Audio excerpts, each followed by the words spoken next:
Hello, welcome. Thank you for joining us on this edition of News 2. I'm Sandra Gumansing. Topping our newscast, only last year, government officials proudly unveiled the new Vitran buses that are now running fixed routes in the territory.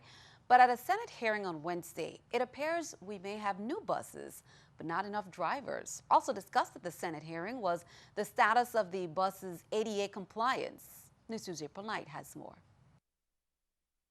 The new Vitran buses went under scrutiny on Wednesday at the Senate before the Committee on Housing, Public Works and Waste Management. One major concern for Vitran buses is the lack of drivers to keep all 22 of them running, something that irked at least one lawmaker.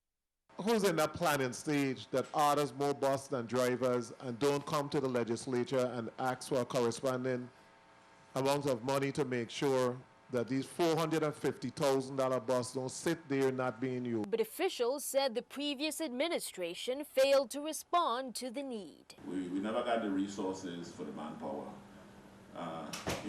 They said they would do it, so we went ahead, we ordered the buses. We never got the resources. According to the Territorial Coordinator for the Americans with Disabilities Act, or ADA, the buses themselves fulfill the minimum federal ADA requirements. It's the infrastructure around the island that needs updating, according to officials. Government buildings in general needed a lot of work to come into compliance with federal ADA standards. When I came on board, we had 17 open issues. I have gone out and I've done the inspection of those agencies, and we're ready for the inspection by the US DOJ. But in the case of public transportation, it's certain bus stops in the territory that remain non-accessible that can make traveling harder for Virgin Islanders with handicaps. And even those Vitran bus stops have to be shared with familiar users that could very well be illegally using the facilities. Vitran give approval to the safari buses that use the bus stops under the jurisdiction of Vitran. No. So they're using it illegally? That's an enforcement issue, I would say, yes. Reporting for News 2, I'm April Knight. The Vitran bus system also received praise for its Vitran Plus paratransit bus service, which, according to one testifier, gets a 9 out of 10 when it comes to the quality of service to disabled passengers. Well, here's an update. The Department of Labor is stepping in to help employees recently laid off from Sugar Bay Resort and Spa on St. Thomas. They're holding rapid response workshops that are designed to provide workers who have been laid off from their places of employment with vital information, including filing unemployment insurance benefits, resume preparation, and job referral. You must bring your original Social Security card, one VI government-issued picture ID, and proof of citizenship. The Rapid Response Workshop will be held on Thursday, February 11th, 2016 at 10 a.m. at Sugar Bay Resort. Congresswoman Stacey Plaskett wants to keep residents, families, and businesses up to date and informed about what her office is doing on behalf of the VI in Washington, D.C., as well as back home in our territory. She invites you to an upcoming town hall meeting on St. John, February 18th, from 6 to 8 p.m. at the Legislature Annex. She said this town hall meeting will be a great opportunity to meet the staff and share your ideas and concerns. Lawmakers will have another full Senate session at the end of the month. In addition to bills sponsored by senators, they're also considering several bills submitted by Governor Kenneth Mapp. One of those bills directly affects the territory's older retirees. News 2's April Knight has more.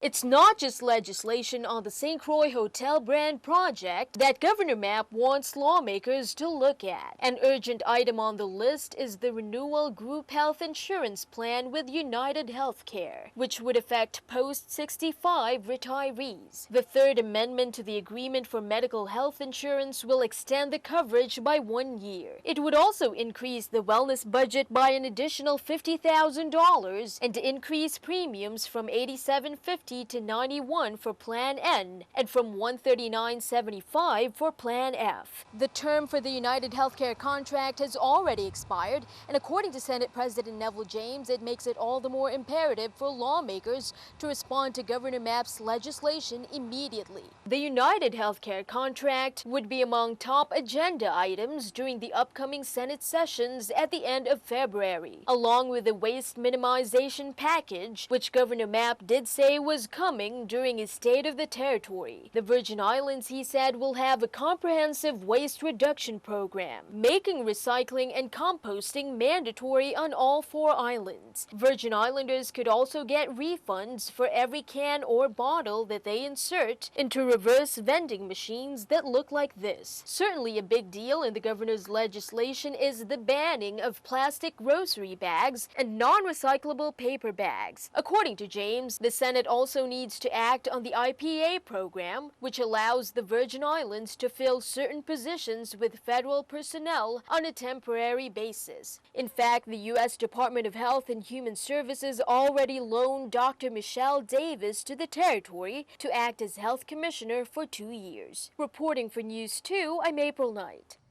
And the next Senate sessions will occur at the Earl B. Otley Legislative Hall on St. Thomas. Those dates are February 24th and 25th. The St. Thomas-St. John District Board of Elections will conduct a voter education and outreach program at the Montessori School on Wednesday, February 17th, 2016 at 11 a.m. to 1 p.m. and then on February 23rd at the Charlotte Amalie High School between 9:15 and 10:15 a.m. Additionally, voter outreach will be conducted at Seventh-day Adventist School on Wednesday, February 24th between 8:30 a.m. and 9:30, and as well at the Gift Hill on St. John on Thursday, February 25th from 9 a.m. to 10:20. Exit poll results from the New Hampshire primary showed deep discontent with the Republican Party and the federal government. The candidate who railed hardest on those topics, Donald Trump, who soared to victory. On the Democratic side, voters said they are worried about an economy favoring the wealthy, a topic Bernie Sanders has pushed hard as Sanders and Trump celebrate their wins. Other candidates contemplate the next move. Mary Maloney has highlights from primary night. Thank you, New Hampshire. Bernie Sanders and Donald Trump are the New Hampshire primary winners. We are going to do something so good and so fast and so strong, and the world is going to respect us again, believe me. John Kasich took the #2 spot for the GOP, at one point channeling Oprah. And you made it happen. You made it happen. You made it happen. Republican establishment candidates Chris Christie and Jeb Bush forced to regroup. This campaign is not dead. We're going on to South Carolina. We've decided that we're going to go home to New Jersey tomorrow, and we're going to take a deep breath, see what the final results are tonight. Marco Rubio blaming the results at the polls on his performance in the last Republican debate. I did not do well on Saturday night, so listen to this. That will never happen again.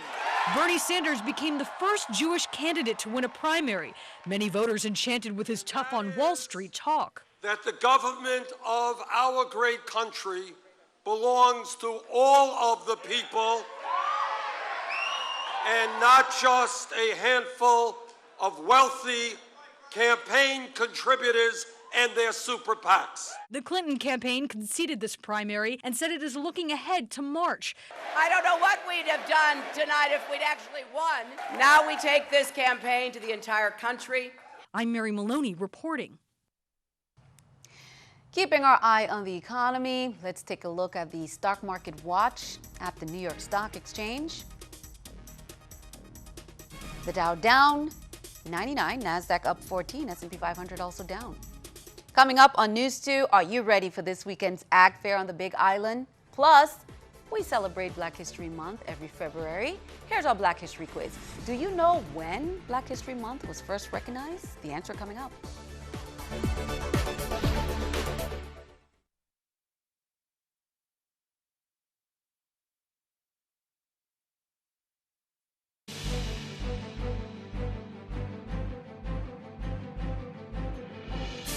The territory bounced back from a devastating drought last summer. The drought even caused power outages on the island of St. Croix because many tree branches dried up and consequently brought down power lines. However, the territory's farmers and agricultural market have been recovering, and produce and livestock will be displayed at the largest agricultural fair in the region this weekend. St. Croix Agricultural Fair, or AgriFest, is a yearly event that the entire territory looks forward to attending. Croix Agricultural, Food and Arts and Crafts Fair gathers many residents in the territory as well as visitors from neighboring islands. At the Rudolph Schulterberg Agricultural Complex, preparations have already begun. I'm just here to get my booth ready. This is African Craft Fashions, and I'm getting my booth ready for Saturday. This year's theme at AgriFest is entitled From Brown to Green in 2016.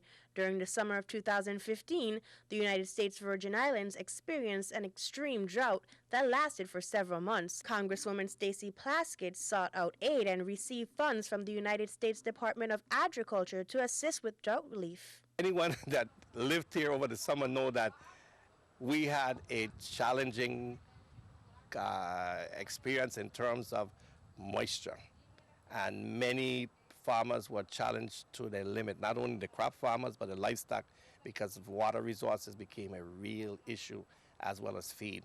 And we need to really tip our hats to the farmers who persevered in spite of the challenge and were able to produce as well as keep the animals alive. So the grounds at AgriFest have already been prepared and ready to receive exhibitors, vendors, and attendees. When you come and walk in the fair gate, you see everything finished, intact, looking nice and pretty and attractive and welcoming, but you have to stop and think of all the hard-working men and women.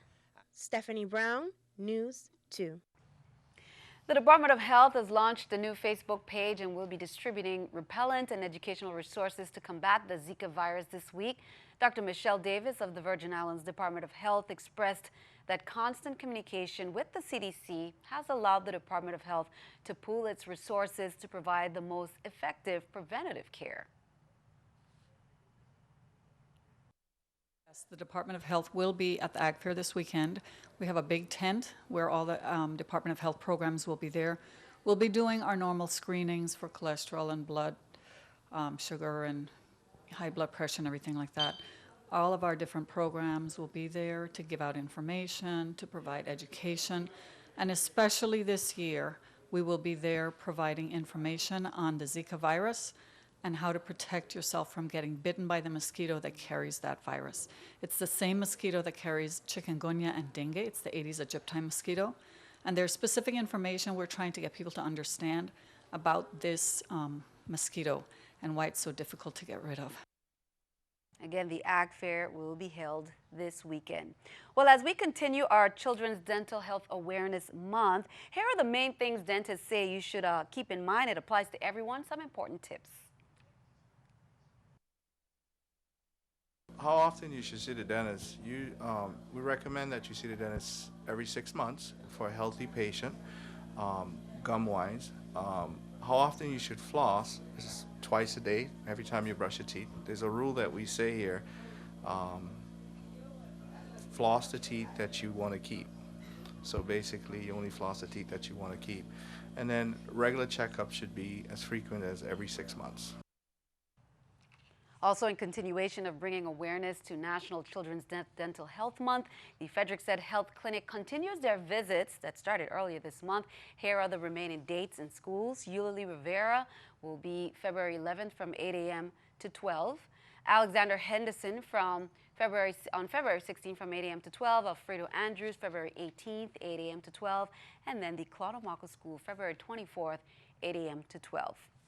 Well, every February we celebrate Black History Month, and here's a little refresher on the history of Black History Month. The story began in 1915, half a century after the 13th Amendment abolished slavery in the United States. That September, the Harvard-trained historian Carter G. Woodson and the prominent minister Jesse E. Moreland founded the Association for the Study of Negro Life and History, which was an organization dedicated to researching and promoting achievements by Black Americans and other peoples of African descent. Negro History Week began in 1926.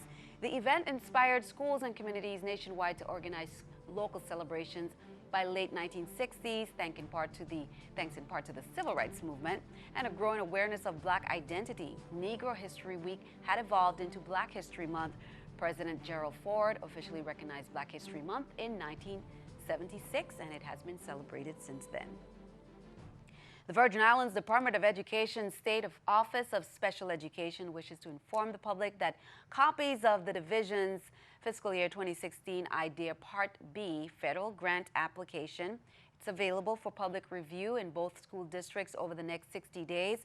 Comments will be accepted up to 30 days after the close of the public review period and may be submitted to Director Renee Charleswell via email or brought to the St. Thomas Administrative Offices, and that's from April 7th to May 9th. Copies of the grant application may be obtained from the Offices of Special Education, State and District, the Superintendent of Schools, the Office of the Commissioner of Education in both districts, and UVI.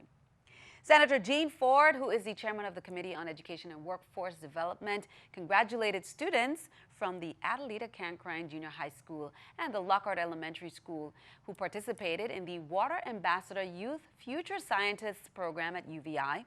The program focused on clean water, water resources, and conservation, just to name a few. Students heard presentations from local and regional scientists, and they presented essays, research, and posters in water supply, watershed management, water testing, and desalinization. Senator Ford's staff, who attended on his behalf while he attended a Rules Committee meeting, encouraged the students to continue on this path and asked parents to become involved in the pursuit of their children's science development. Middle school mathletes from public, private, and parochial schools from across the territory are geared up to compete in the 2016 chapter of the Math Counts competition series. On Friday, February 19th at 9 a.m., 61 mathletes representing seven schools will participate in the St. Croix District competition at the Good Hope School Day School Pavilion. The St. Thomas St. John District mathletes will compete in the math contest on Tuesday, February 23rd, 8:30 a.m. at UVI Academic and Conference Center. A total of 35 students are scheduled to compete. The winning school team will receive prizes and advance to the state Math Counts finals on St. Croix at the Good Hope Country Day School on March 30th, 2016. Here's something to mark on your calendar. The Civil Air Patrol St. Thomas Composite Squadron will be conducting a water sale and dollar drive on Saturday, February 20th from 8 a.m. to 12 noon at the Coast Guard dock. They say proceeds from this fundraiser will be used to defray costs for the cadets to attend summer camp. So be sure to stop by and show your support again on Saturday. Stick around. Your News 2 AccuWeather forecast comes your way next.